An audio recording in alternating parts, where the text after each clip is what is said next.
Now I'd like to turn it over to Commissioner Bob Jacobson of the Minnesota Department of Public Safety.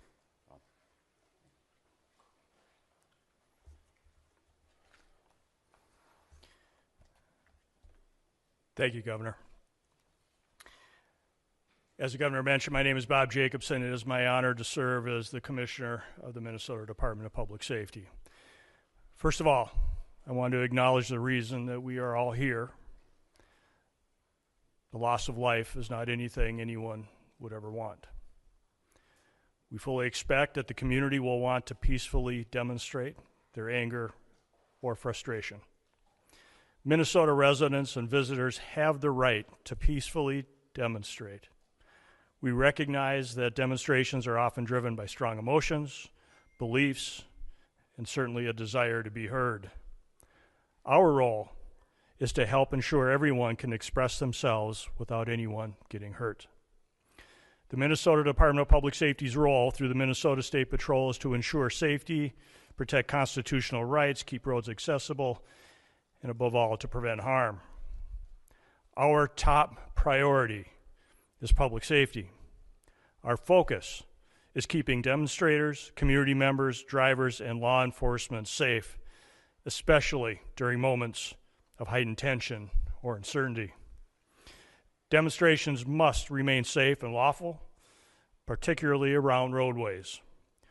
We will join with our partners to support safety while respecting the right to protest.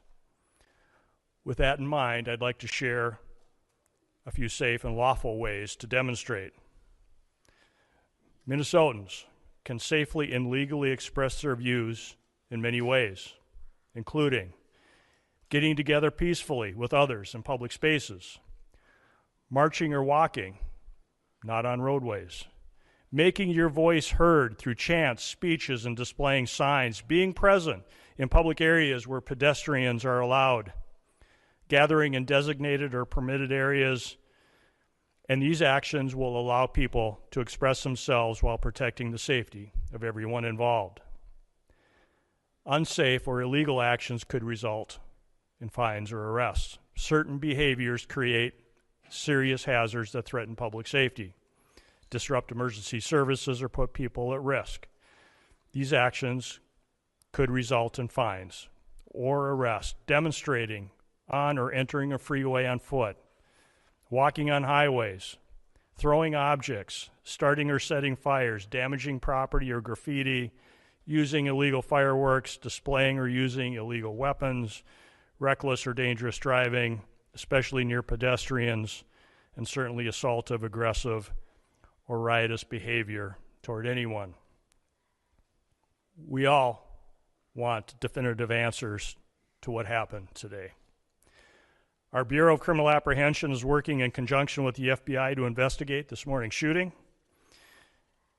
As you know, we don't comment on active investigations, but also keep in mind that this investigation is also in its infancy. So any speculation about what had happened would be just that. And we will not engage in speculation. With that, I will turn it back over to the Governor. Thank you. Thank you, Commissioner. We'd be glad to take any questions. What do you mean when you say that the National Guard at the ready? Yeah, and I can let General Schaefer talk about this. It so happens it's a training weekend. We've got about 7,500 troops in training at our sites, training sites across the state. What it is, and in the National Guard, you give a warning order, which is a heads up of something could be coming. That just allows people to think about what they would need, what it would mean to mobilize, what it would mean to put them in. And I could let the General talk a little bit about this. Obviously, since the summer of 2020, we had a lot of work done on teams being ready to make sure that civil unrest. And what that means, and I think Commissioner Jacobson was very clear, and I want Minnesotans to hear this from me.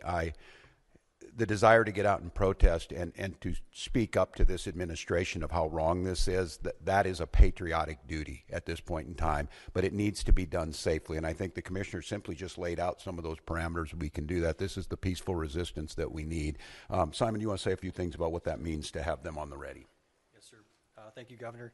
So for the military, Minnesota National Guard is comprised of 13,000 soldiers and airmen. We live all across and work throughout Minnesota. A warning order is just an initial step to increase your preparations.